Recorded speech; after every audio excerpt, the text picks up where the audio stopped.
3 seconds after the door thudded shut, I remembered I'd left it on the seat. I didn't understand what that meant yet. I only knew the car was already merging into traffic, taillights smearing red through a windshield fogged with rain, and my hands were empty in a way that made my stomach drop before my brain caught up. The journal. My journal. 4 years of nights I hadn't said out loud to anyone, sitting on the leather seat of a car I'd never see again, riding away from me at 40 miles an hour. I had presented Omega at 16, in a school gymnasium, in front of 11 other girls, and I had spent the decades since learning exactly how much space a person is allowed to take up when the world has already decided the answer is none. Compliance Analyst, Level 2, at Voss Dynamics, the kind of job title that sounds important on paper and means, in practice, that you are the last person anyone thanks and the first person anyone blames. That afternoon, Marisol Feld, my supervisor, had stood over my desk holding a printout of a vendor discrepancy I had flagged 3 weeks earlier, flagged, documented, escalated, and been told to drop, and asked the whole floor, at full volume, how someone as careless as I was had ever been hired to catch mistakes. I hadn't been careless. I had been right. $41,000 routed through a shell vendor with a P.O. box in Delaware and an invoice number that repeated itself 11 months running, a pattern so clean it was almost elegant, and I was the only person in that department who'd noticed the numbers didn't breathe the way real numbers breathe. I'd said so. Marisol had told me to stop being dramatic and refile it as an internal error before I embarrassed the department. So by the time the car service pulled up outside the tower at 9 that night, a benefit for anyone still logged in after 8. The one decent thing Voss Dynamics did for people like me, I hadn't had the energy left to be embarrassed anymore. Just tired. The kind of tired that lives in the joints. I'd pulled the journal out somewhere around 42nd Street, the leather worn soft at the corners, the clasp that never quite caught anymore, and I'd written the way I always wrote when the day had taken more than it gave back, fast, unguarded, addressed to no one but the page. I wrote about her. I always wrote about her. In the end, the woman from the parking structure fire 4 months ago, gray silk suit, calm as still water, while a stranger's car alarm screamed and the electrical panel spat blue sparks. The woman who'd hauled a man twice her size out from under a collapsed beam like the weight meant nothing to her and was gone before the fire trucks arrived, before anyone could ask her name. I hadn't known who she was. I still didn't. I only knew I thought about her more than a woman who'd looked at me exactly 0 times had any right to occupy in my head, and that on the worst nights, the ones like this one, I told her things I would never have said to a real audience. If I said it out loud, it would be real. So I wrote it down instead. The last line I remembered writing, before my eyes gave out somewhere past 57th, I think I would follow a woman like that into a fire, and I don't even know her name. Then the car had stopped. Then I had gathered my coat and my bag and my exhaustion and stepped out into the rain, and it wasn't until I was 3 flights up my own stairwell, patting my bag for my keys, that my hand found nothing where the familiar weight of cracked leather should have been. I stood very still on the landing, keys forgotten, and understood with the particular horror of the irreversible that everything I had ever thought about a stranger I loved from a distance of one burning parking structure was now riding around this city in the back seat of a car I couldn't identify by number. Driven by a man whose face I couldn't have picked from a lineup, and there was not one single thing I could do about it tonight.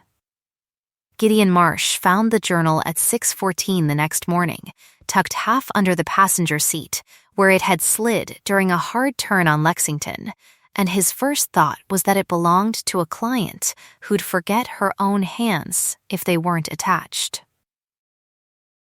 His second thought, when he flipped it open looking for a name, was that this was not a planner. It was not meeting notes. It was something a person had bled onto a page at the end of a very long day, and he closed it fast, the way you'd close a door on a room you'd walked into by accident. There was a laminated Voss Dynamics badge clipped inside the back cover.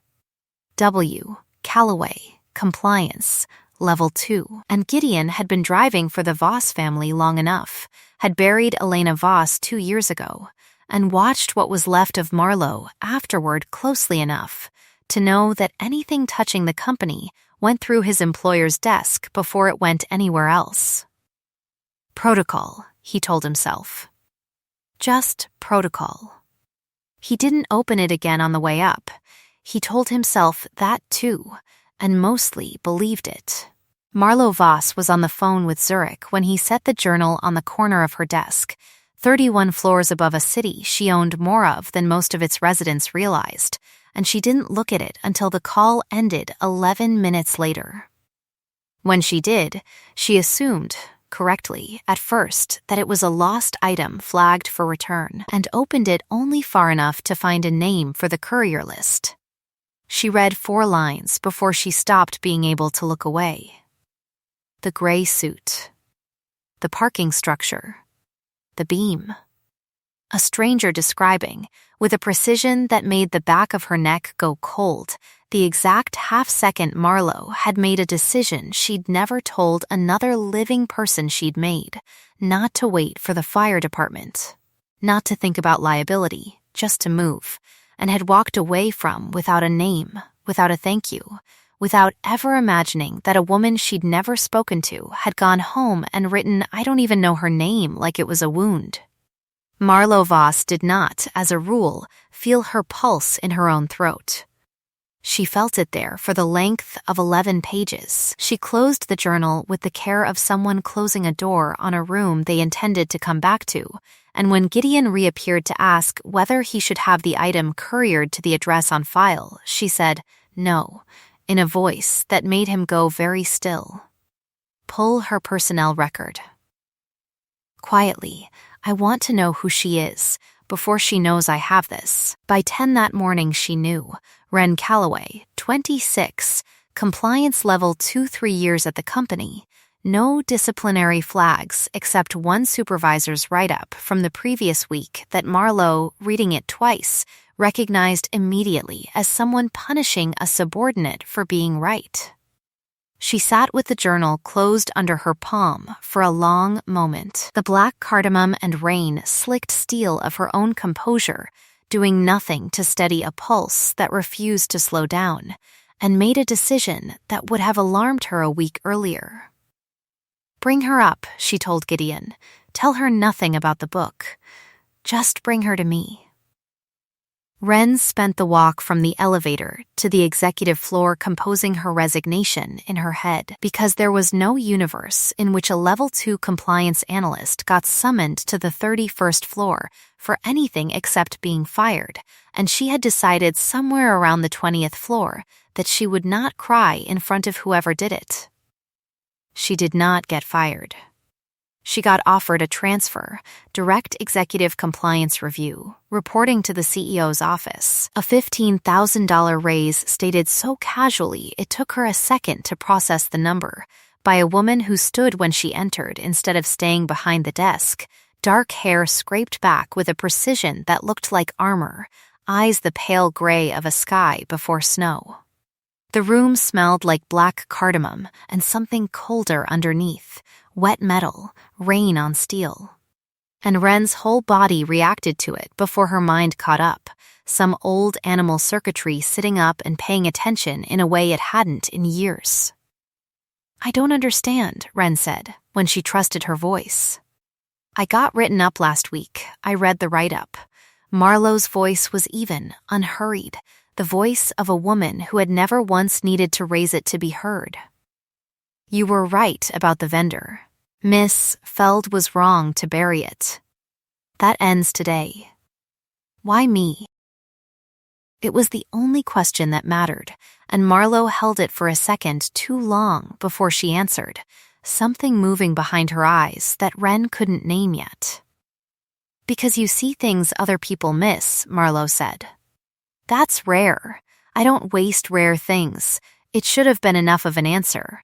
It wasn't, quite. There was a current running under the words that Wren couldn't place, a warmth in a woman who was supposed to be, by every rumor on every floor of this building, made of nothing but winter. But Wren had learned a long time ago not to interrogate good luck, so she said thank you, and shook a hand that was warm despite everything, and went back downstairs to a department that hated her by lunch. Priya Anand stopped speaking to her by Tuesday. Marisol Feld started routing her out of meetings by Wednesday, muttering just loud enough to be heard that some people got promoted for numbers and some people got promoted for other reasons, and Wren absorbed it the way she absorbed most things, quietly, at night, in a car she couldn't afford but the company provided, journal in hand. Except the journal wasn't in her hand. It hadn't turned up. She'd filed a lost item report with the car service and gotten a form email back, and some nights the not knowing sat heavier in her chest than the office ever did. She noticed strange things that second week.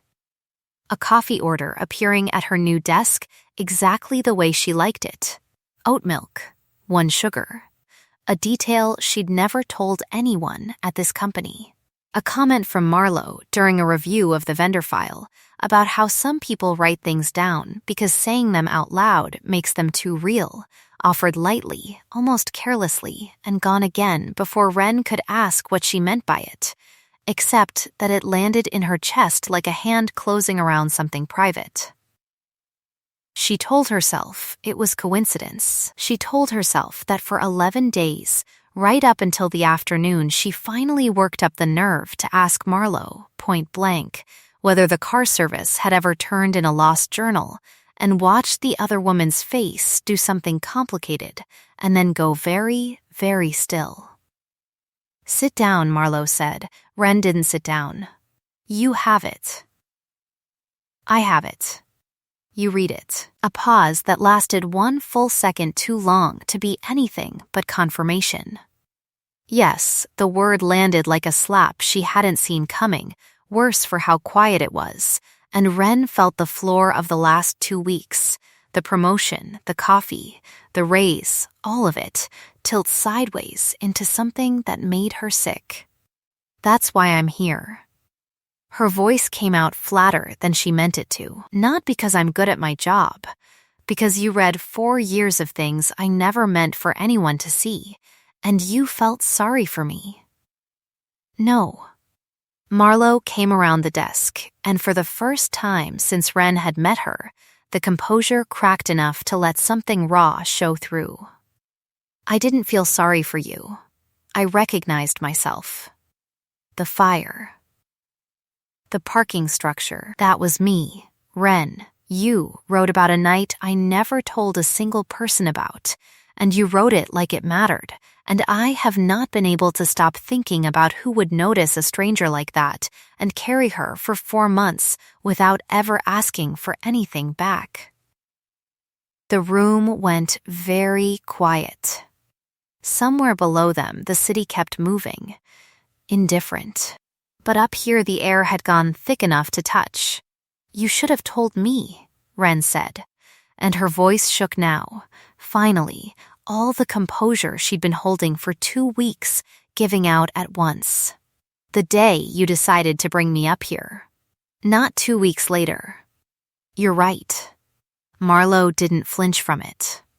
I was afraid that if I told you first, you'd never let me find out who wrote those pages. I wanted to know you before I told you I already did. It wasn't an excuse. It landed like one anyway, close enough to true that Wren couldn't hold the anger the way she wanted to, and she was still standing there, journal less and furious and unbearably seen, when the door opened without a knock, and a man in a slate gray suit walked in like he owned the floor. Marlowe, Callum Reyes's eyes moved over Wren once, dismissive, cataloging and discarding her in under 2 seconds. I need 5 minutes. Alone, this can wait. Callum, it can't. He didn't look at Wren again. He didn't need to. The not looking was its own kind of message. Compliance flagged an internal data leak this morning. Vendor files, the Delaware account, out on an unsecured drive. I'd hate for it to turn out someone on your new little pet project had sticky fingers. Wren felt the blood leave her face before she understood why. Because she knew exactly which files he meant, and she had never once taken them off a secured server. Gideon found her 20 minutes later in the stairwell, badge deactivated, HR escort waiting one floor down, and the last thing she saw before the door swung shut behind her was Marlowe's face through the glass, white with a fury that had nowhere yet to land. The apartment was dark when the men came, which was the only reason Wren woke at all, the sound of the window latch giving. Not the men themselves. She'd been asleep on the couch with Talia's blanket half over her. 3 hours of research spread across the coffee table, backup copies of the Delaware vendor files she'd quietly mirrored to a personal drive the week before Marisol buried the original report, and she came up off the cushions with her heart slamming before her brain had finished deciding it was real. 2 men, gloves, the kind of quiet that meant they'd done this before. She didn't stay to find out what they wanted. She was out the fire escape in under a minute, barefoot on cold metal, phone clutched so hard her knuckles ached, and it wasn't until she was 3 blocks away, shaking against a bus shelter, that she called the one number she had no right to call anymore. Marlowe answered on the first ring. Gideon had her at the penthouse in 11 minutes, and Marlowe met her at the elevator herself, barefoot, hair loose for the first time Wren had ever seen it, and the sight of her like that, unarmored, frightened in a way she'd clearly never let anyone witness, did something to the anger Wren had been carrying since the stairwell. "You're safe," Marlowe said, both hands coming up to frame Wren's face without quite touching, asking permission with the space she left. "Tell me you're safe. I'm safe." Wren's voice cracked on the second word. They wanted the files. The Delaware account. Someone knew I had copies. Reyes, the name came out low, and something moved behind Marlowe's eyes that Wren didn't have a word for yet. "You're not going back to that apartment tonight. I can't just. You can." Marlowe's thumb finally brushed her cheekbone, feather light, a question rather than a claim. "Tell me to stop and I will." "Don't stop," Wren said, and meant it more than she'd meant almost anything, and the kiss that followed was slow and careful and entirely unlike the cold reputation that walked the halls 31 floors below them, restraint held so tightly it trembled, warmth flooding a room that had smelled, until that second, like nothing but rain on steel. They didn't go further that night. They didn't need to. Wren fell asleep on a couch that cost more than her yearly salary, wrapped in a blanket that smelled like black cardamom, and for the first time in longer than she could remember, she didn't dream about the fire at all. The scars came out over the next 4 days, one at a time, the way scars do when 2 people have decided a room is finally safe enough to hold them. Marlowe told her about Elena on the second night, standing at the window with the city spread out below like a ledger she'd stopped trusting the sum of. 2 years married, 4 years together, dead in a car on the Ashfield overpass in weather that had been, according to the report, perfectly clear. No skid marks, no mechanical failure the investigators could name. Marlowe had signed off on the accident ruling because grief made her stupid for exactly long enough to bury her wife before she'd finished asking questions, and she had spent every day since regretting it. She'd found something, Marlowe said, not turning around. The week before. She wouldn't tell me what. She said she needed proof first. Wren, sitting cross-legged on the rug with a mug going cold in her hands, felt the shape of a pattern assembling itself somewhere behind her ribs, the same feeling she got staring at a column of numbers that didn't breathe right. What was she looking into? I never found out. Marlowe's jaw tightened. Reyes handled the internal review. I trusted him. He's my cousin. The word landed between them like a stone dropped into still water, and Ren didn't say anything yet because the shape wasn't finished forming. But something cold had started moving under her sternum that had nothing to do with fear. She told her own scars back, that same night and the one after. Eli, 17, a heart that had needed 3 surgeries before he was 10 and would need 1 more before he was 20. Insurance that covered exactly enough to be cruel. The second job at the copy shop she'd worked for 2 years before Voss Dynamics. The way she'd started journaling instead of talking, because talking cost something. She didn't have left to spend. I write things down because saying them out loud makes them real, she admitted, curled into the corner of the couch, Marlowe's hand resting an inch from hers, close enough to feel the warmth without asking for more. If I never say it, I never have to be disappointed when nothing changes. Say one thing out loud right now, Marlowe said. Anything. I want to hear what it costs you. Ren looked at her for a long moment, and the fragment that came out of her was smaller than she meant it to be, and truer than anything she'd ever written. I think I already love you. Marlowe didn't answer with words. She answered by finally closing the last inch of distance between their hands, fingers lacing through Ren's like she'd been waiting weeks for permission, and the two of them sat like that until the city outside went from black to gray, warmth pulling the whole room into something that smelled, for the first time, like both of them at once, fig and cardamom, cotton and rain. It lasted until the phone rang at 7:52 the next morning. The photo came through 11 minutes after the call from an unknown number, and Ren's whole body went cold looking at it. Eli. Blindfolded, hands zip-tied, sitting in a room she didn't recognize with a newspaper dated that morning propped against his chest for proof of time. The message underneath was 4 words long. Delete the files.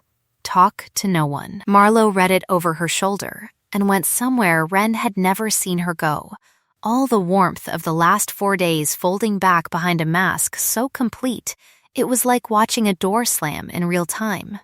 Cold. Controlled.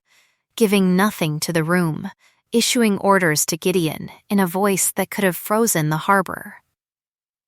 You're pulling away, Ren said, when Marlowe wouldn't meet her eyes. I'm protecting the company's position while I handle this.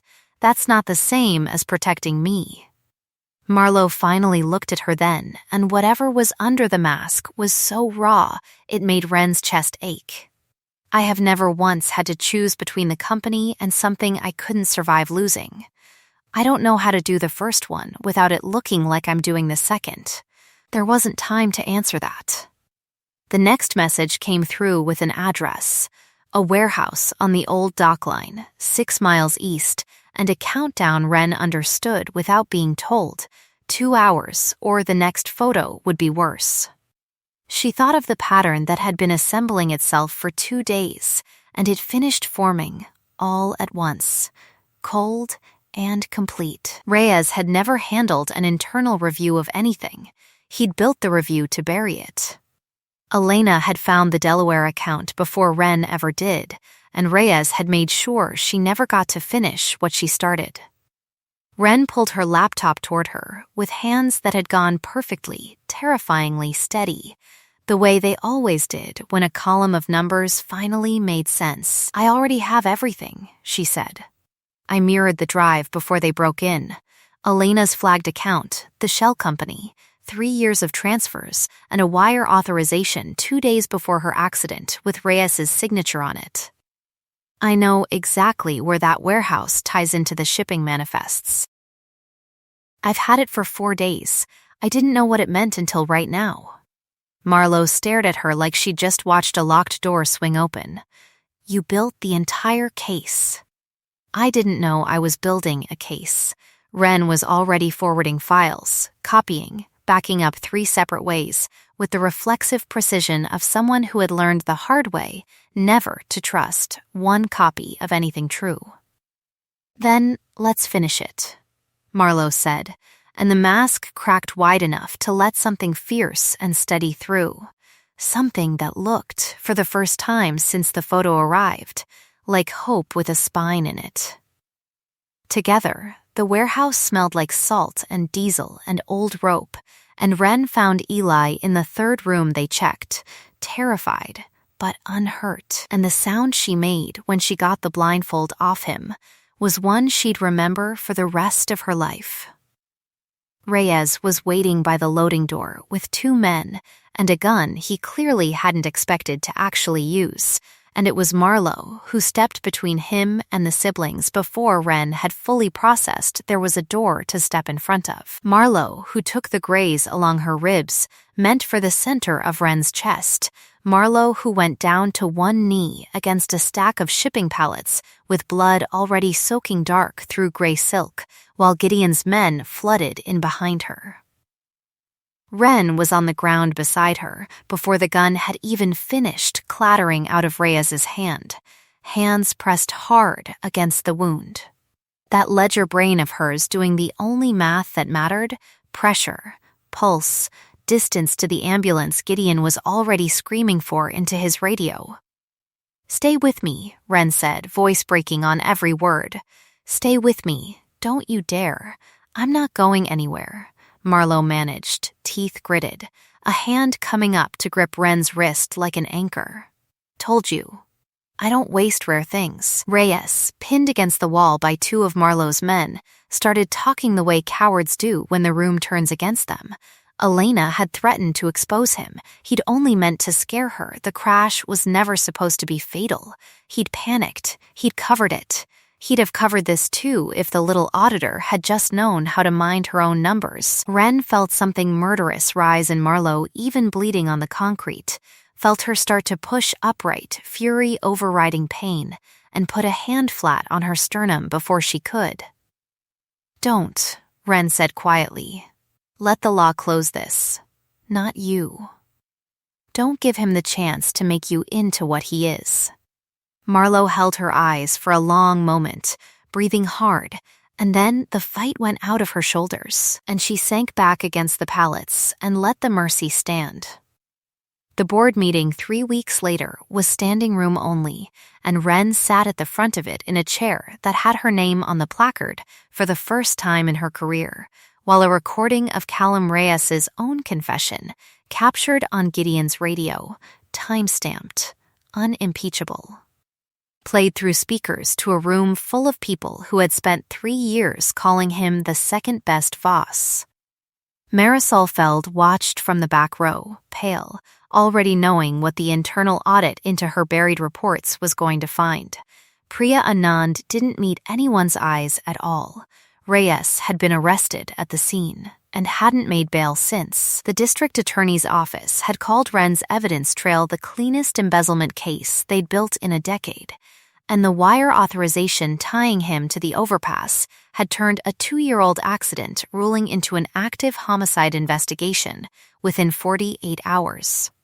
Marlowe stood at the head of the table, ribs still taped under her suit, and did not deliver a corporate statement. She delivered a vow. 3 years ago, I let my cousin bury my wife's death because grief made it easier to believe an accident than a murder, she said, voice carrying to every corner of the room without once rising. I would have let him bury this, too, if a woman this company undervalued for 3 straight years hadn't refused to stop looking at numbers until they told the truth. Wren Calloway didn't just save my company. She's the reason I'm still standing in it. I'm not interested in hiding what she means to me anymore. She turned. In front of the board, in front of the cameras, someone from the business desk had smuggled in and asked Wren with her eyes the only question that had ever mattered between them. "Ask me with your words," Wren said softly, and Marlowe did, low enough that only she could hear it, and when Wren nodded, the room watched their CEO cross to the front row and kiss the woman who'd cracked the whole thing open in front of everyone who'd ever doubted her. The bite came that night, private, gentle, asked for 3 separate times before it was given. Tell me to stop, and I will. Don't stop. Ask me with your words, I'm asking. And the bond that settled into place afterward felt to Wren like a column finally balancing after years of numbers that refused to add up. The proposal came on a Tuesday that meant nothing to anyone but them. 6 months later, no cameras, no board. Just a small velvet box on the kitchen counter of an apartment they'd chosen together. One that Eli, recovering beautifully now, valve repaired, treatment paid in full, insurance company suddenly very cooperative once Voss Dynamics' legal department got involved, had already claimed a standing invitation to for Sunday dinners. The wedding was smaller than anyone expected from a woman the press still occasionally called the widow of Voss Tower, though Wren noticed, with quiet satisfaction, that the epithet had started slipping out of the financial pages entirely. Gideon walked Wren down a short aisle in a garden neither of them had grown up with and both of them had chosen, and delivered, at the reception, the only speech anyone remembered in 15 years driving for this family, he said. He had never once seen Marlo Voss wait for anyone. She'd waited 3 weeks for Wren to finish being angry at her for reading the journal. He'd never seen anything like it since. Marisol Feld was let go before the wedding invitations went out. Wren heard, secondhand, that she'd landed somewhere smaller, somewhere that didn't require catching anything at all. Reyes was sentenced the following spring, embezzlement and manslaughter both, and Marlo read the verdict out loud once, quietly, at Elena's grave, the way some closures need saying, even when no one answers back. A year on, the journal sat on the shelf in their front hall, clasp finally mended by a jeweler Marlo had tracked down specifically for the job, its broken catch replaced with one that closed with a soft, certain click every single time.